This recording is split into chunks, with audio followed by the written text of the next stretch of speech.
ವಿಶ್ವಾಸ ಇದೆ. ಸಿಎಂ ಯಡಿಯೂರಪ್ಪ ಅವರಿಗೆ ವಾರ್ನನ್ನ ಮಾಡಿದ್ದಾರೆ. ಮತದಾರರ ಒಲವು ನನ್ನ ಪರ ಇದೆ ಅಂತ ಹೇಳಿದ್ದಾರೆ. ಹೊಸಕೋಟೆ ಕ್ಷೇತ್ರದ ಬಿಜೆಪಿ ಅಭ್ಯರ್ಥಿ ಎಂಟಿಬಿ ನಾಗರಾಜ್ ಅವರು ಷರತ್ತು ನಾಮಪತ್ರ ವಾಪಸ್ ಪಡೆಯುವ ವಿಶ್ವಾಸ ಇದೆ ಅನ್ನುವಂತಹ ವಿಶ್ವಾಸವನ್ನ ಕೂಡ ವ್ಯಕ್ತಪಡಿಸಿದ್ದಾರೆ. ಸಿಎಂ ಬಿಎಸ್ವೈ ಅವರಿಗೆ ವಾರ್ನನ್ನ ಮಾಡಿದ್ದಾರೆ. ಒಂದ್ ಕಡೆ ಮತದಾರರ ಒಲವು ಕೂಡ ನನ್ನ ಪರ ಇದೆ ಅನ್ನುವಂತಹ ಹೇಳಿಕೆಯನ್ನು ಕೊಟ್ಟಿದ್ದಾರೆ ನಾಗರಾಜ್ ಅವರು. ಕಾಂಗ್ರೆಸ್ ನಾಯಕರಿಗೆ ಫಲಿತಾಂಶವೇ ಉತ್ತರ ಕೊಡುತ್ತೆ. ನನ್ನ ಸ್ವಾಭಿಮಾನಕ್ಕೆ ಧಕ್ಕೆಯಾಗಿದ್ದಕ್ಕಾಗಿ ನಾನು ಕಾಂಗ್ರೆಸ್ ಅನ್ನ ತೊರೆದೆ, ಆದ್ರೆ ನಾನಿಲ್ಲಿ ಸ್ವಾರ್ಥಿ ಅಲ್ಲ ಅನ್ನುವಂತಹ ಹೇಳಿಕೆಯನ್ನ ಎಂಟಿಬಿ ನಾಗರಾಜ್ ಅವರು ನೀಡಿದ್ದಾರೆ.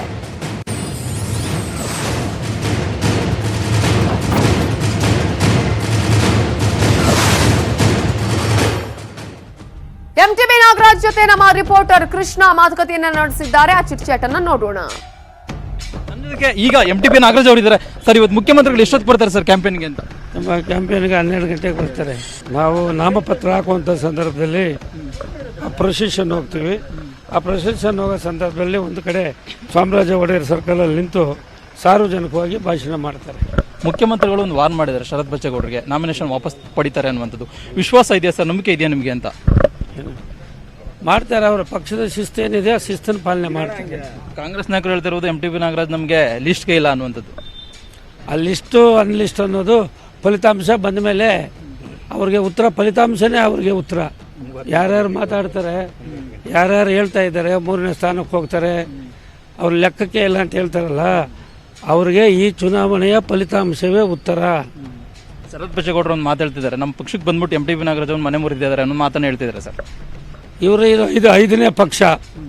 ಜಾತ್ಯತೀತ ಜನತಾದಳ, ಜನತಾ ಪಕ್ಷ, JDS ಎಲ್ಲ ಆಗಿ ಕಾಂಗ್ರೆಸ್ ಬಂದು ಕಾಂಗ್ರೆಸ್ಸಿಂದ ಹೊರಗಡೆ ಹೋಗಿ ಆಮೇಲೆ ಮತ್ತೆ BJPಗೆ ಹೋದರು. ಈಗ ಪಕ್ಷ ಎತ್ತರಿಗೂ ಎಷ್ಟು ಪಕ್ಷ ಆದವು, ನಾನು ಯಾವುದೂ ಚೇಂಜ್ ಮಾಡಿಲ್ಲ. 40 ವರ್ಷದಲ್ಲಿ ಒಂದೇ ಪಕ್ಷದಲ್ಲಿದ್ದೆ. ಆದರೆ ಮೈತ್ರಿ ಸರ್ಕಾರದಲ್ಲಿ ನಮಗೆ ಅವರ ಸ್ಪಂದನೆ ಆಗಲಿಲ್ಲ, ನಮ್ಮ ತಾಲೂಕು ಅಭಿವೃದ್ಧಿ ಕೊಟ್ಟಿಲ್ಲ. ಅದರಿಂದ ನಾನು ಆ ಪಕ್ಷನ ತೊರೆದೆ. ಅಷ್ಟು ಬಿಟ್ಟರೆ 40 ವರ್ಷದಲ್ಲಿ ನಾನು ಯಾವ ಪಕ್ಷನೂ ಬದಲಾವಣೆ ಮಾಡಿ, ನಾನು ಸ್ವಾರ್ಥಿ ಅಲ್ಲ. ನಾನು ಯಾವುದೂ ಬೇರೆ ಆಸೆ ಇಟ್ಕೊಂಡೇ ಬಂದಿಲ್ಲ. ನನಗೇನು ಇದೆಲ್ಲ ನಮ್ಮ ಸಂಪತ್ತು, ನಮ್ಮ ಆಸ್ತಿ ಇದೆ. ಹಿಂದೆ ಕಟ್ಟೋ ಬಿಲ್ಡಿಂಗ್ಗಳೆಲ್ಲ ನಮ್ಮವೆ. ನನಗೇನು ಬೇಕು? ಆ ಪಾಪದ ದುಡ್ಡು ತಿಂದು ನನಗೇನು ಬೇಕಾಗಿದೆ? ಕಷ್ಟಪಟ್ಟು ದುಡಿಮೆ ಮಾಡಿರೋ ಆಸ್ತಿ ದುಡ್ಡು ನನ್ನ ಹತ್ರ ಐತೆ. ಈ ಪಾಪದ ದುಡ್ಡು ನನಗೆ ಯಾಕೆ ಬೇಕಾಗಿದೆ? ಬಚ್ಚೇಗೌಡರು ಇವತ್ತು ಬರ್ತಾರೆ ಇವತ್ತು ನಿಮ್ಮ ಪ್ರಚಾರಕ್ಕೆ ಅಂತ? ಅವರು ನಿಜವಾದಂಥ BJPನಲ್ಲಿ ಗೆದ್ದು ಸದಸ್ಯರಾಗಿದ್ದಾರೆ. ಆ BJP ಮತದಾರರು ಅವ್ರಿಗೆ ಮತ ಕೊಟ್ಟು ಗೆಲ್ಲಿಸಿದ್ದಾರೆ.